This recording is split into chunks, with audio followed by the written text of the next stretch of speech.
In this video, I will guide you on how to fix Instagram not loading on Android. If you're facing this problem, then the first thing you want to do is check your internet connection. You want to switch between Wi-Fi and mobile data and check. Make sure that your connection is stable. You also want to turn on the flight mode or airplane mode on for a few seconds. Once you have turned that on, after about 15 seconds, you want to turn it off.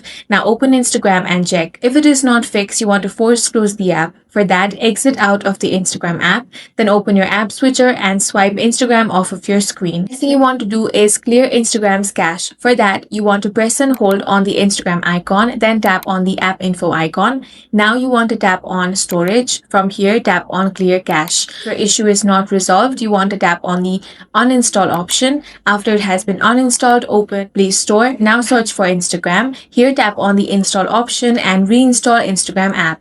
Once it has been reinstalled, log back into your account and this issue should be fixed. That's all for this video. If you found it useful, make sure to hit the like button and subscribe for more videos like this.